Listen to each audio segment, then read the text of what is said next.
आज की कहानी कोई फिल्मी स्क्रिप्ट नहीं, बल्कि एक रियल कहानी है। एक छोटी सी झोपड़ी से लेकर 40,000 करोड़ की वैल्यूएशन तक का सफ़र। नमस्ते दोस्तों, बात है अर्लियर 1970s की। गुजरात का एक छोटा सा गांव धुंधरोला। यहाँ की आबादी लगभग 2000 रही होगी। यहाँ रहता था एक वीरानी परिवार। गांव के सब लोगों के जैसे वीरानी परिवार भी उन्हीं में से एक गरीब परिवार था। उनके पास साइकिल तक नहीं थी।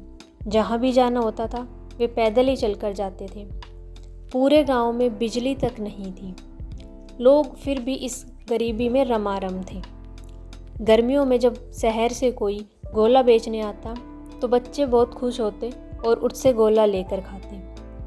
गांव वाले अपनी ज़मीन पर फसल उगाते थे, जिससे उन्हें जो कुछ भी मिलता था वो अपने 2 टाइम की रोटी खाते थे।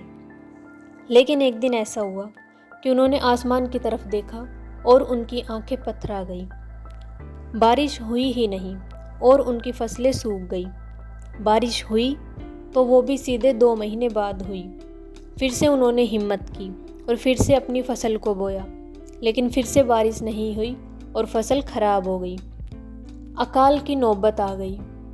क्या आप इमेजिन कर सकते हो कि ऐसे गांव में रहने वाला एक 15-16 साल का लड़का आगे चलकर एक बिलियनियर बन जाएगा? ये कहानी अनरियलिस्टिक लगती है, लेकिन ये कहानी सच है। ये कहानी है अकाल से जूझते हुए एक परिवार की, जिसने लगभग 50 साल बाद जाके फॉर्च्यूनर इंडिया के FMCG बिलियनरी के नाम में अपनी एंट्री ली। ये कहानी है बालाजी वेफर्स की। भीखू भाई, कन्नू भाई और चंदू भाई, 3 भाइयों द्वारा स्टार्ट की गई वो कंपनी जो आज पेप्सिको जैसी बड़ी बड़ी कंपनीज को टक्कर दे रही है। दोस्तों, जब एक बार फसल खराब हुई तो वीरानी परिवार ने डिसाइड किया कि अब कुछ नया स्टार्ट करना है। अपनी ज़मीन बेचकर थोड़े पैसे इकट्ठा किए और फिर वहाँ से राजकोट शिफ्ट हो गए। स्टार्टिंग में कुछ भी सही नहीं हुआ। एग्रीकल्चर में हाथ मारा लेकिन फेल हो गए, और भी जॉब की लेकिन छूट गई। फिर एक दिन उन्हें एक छोटा सा चांस मिला, एक सिनेमा हॉल की कैंटीन संभालने का। बस वहीं से उनकी लाइफ बदलना स्टार्ट हो गई। कैंटीन में उन्होंने वेफर्स बनाने का काम स्टार्ट किया। लोगों ने टेस्ट किया, लोगों को काफ़ी पसंद आया। वेफर्स की डिमांड बढ़ती चली गई। अब लोग कैंटीन में आकर बस वेफर्स ही खरीदते थे। 1989 में उन्होंने राजकोट GIDC में अपनी पहली फैक्ट्री लगाई और उसके बाद बालाजी वेफर्स का सफ़र रुका ही नहीं। आज के टाइम में वेफर्स एक नॉर्मल कंपनी नहीं, बल्कि एक FMCG पावर हाउस है। 2023-2024 की रिवेन्यू 5010 करोड़ थी, जिसमें से उनका प्रॉफिट 579 करोड़ था। और 2025 में कंपनी की वैल्यूएशन अप्रोक्स 35 to 40,000 करोड़ के बीच चली गई।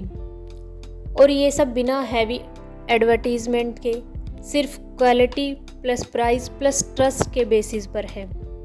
वेफर्स की आज गुजरात, महाराष्ट्र, राजस्थान, MP, गोवा और भी स्टेट्स में मिलियंस में लोग खाते हैं। दोस्तों, बालाजी वेफर्स की स्टोरी हमें एक सिंपल सी बात समझाती है। स्ट्रगल सबकी लाइफ में होता है, पर गिव अप कभी भी मत करो। स्मॉल स्टार्ट से भी एक दिन बिग सक्सेस हासिल कर सकते हैं। बस हार्ड वर्क और पेशेंट चाहिए। लाइफ चेंजिंग रिजल्ट अपने आप मिल जाते हैं। अगर वीरानी परिवार ये सब कर सकता है तो हम भी कर सकते हैं। ये सिर्फ बिजनेस स्टोरी नहीं, बल्कि एक ज़िंदगी बदलने वाली कहानी है। अगर आपको ये स्टोरी पसंद आई हो तो लाइक, शेयर और सब्सक्राइब ज़रूर करें, और कमेंट में ज़रूर बताएं कि नेक्स्ट स्टोरी आपको किस पे चाहिए।